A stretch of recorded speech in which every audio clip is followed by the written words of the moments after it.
This is Harmonica Red, your host for the Harphead channel, and I'm here with Pierre Lacocque from Mississippi Heat. Mississippi Heat, and we're going to talk a little bit about tone. Pierre, you know, we've been talking a lot on our Harphead channel with folks that want to know something about tone. And what we wanted to ask you as a professional and a great harmonica player, we wanted to ask you about your approach to tone. Well, you know, it is really something that evolves. It's not something you have immediately. Some people may have that gift. I didn't. So I worked very, very hard. To this day, an exercise I do for tone is to keep a note, literally a note, as long as I can.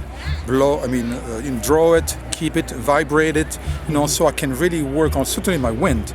But so tone really is, without an amplifier, is really a lot of trial and error, really, in many ways, to try to get a sound that tells you that's my sound. Of course, in the beginning, I tried to imitate Big Walter, my master, Lil Walter, my master, you know, and people like that, you know, James Cotton, of course, Carrie Bell, you know, Papa Lightfoot, whom I enjoyed enormously as well. So I tried to imitate what I heard. Eventually, I noticed that every good harmonica player has his own tone.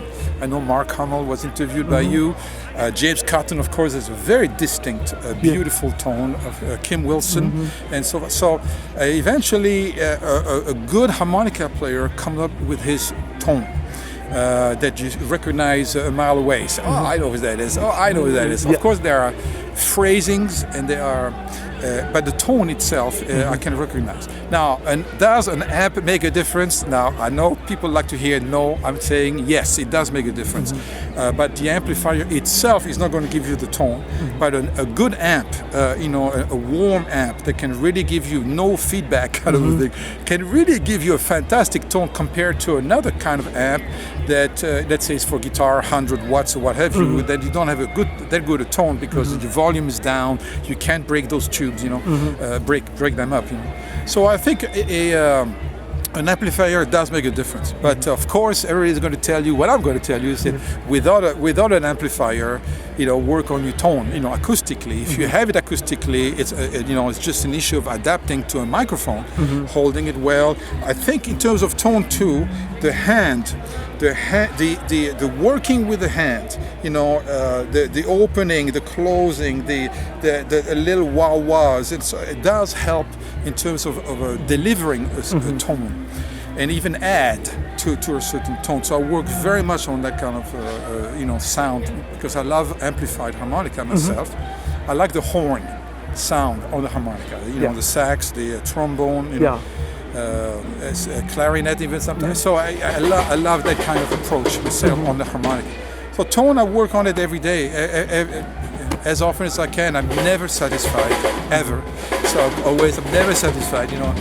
So I work on this. I just work Harmonica Red. You know, I work, but I love it. And if you guys love it, it's going to come. You know, I mean, hard work, and I was given, you know, from God, I guess, the tenacity to stay with this, you know, and I love what I do. It's given me so much meaning in my life.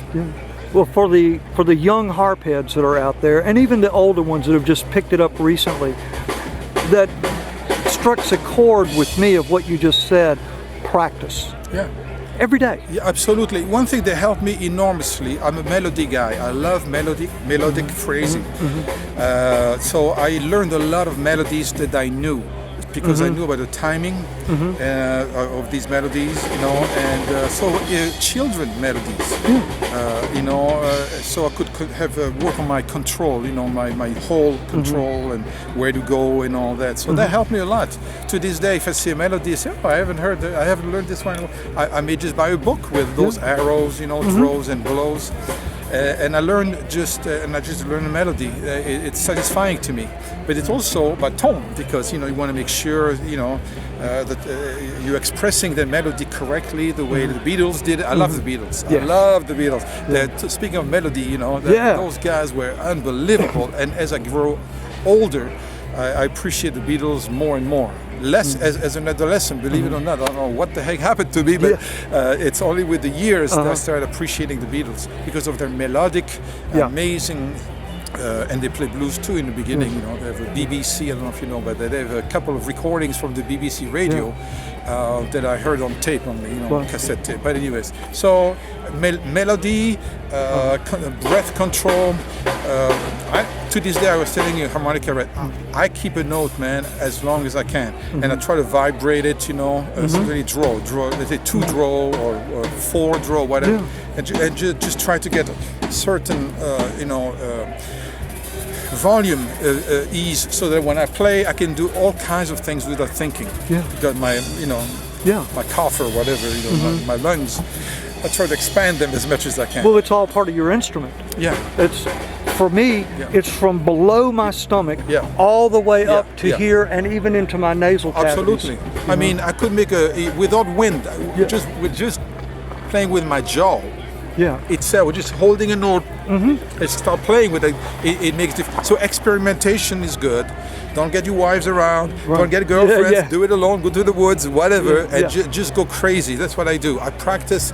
I like to practice when nobody can hear me, and I try all kinds of stuff that I would say, oh man, if somebody heard me now, it would say how bad I am, But I experiment a lot. I really do.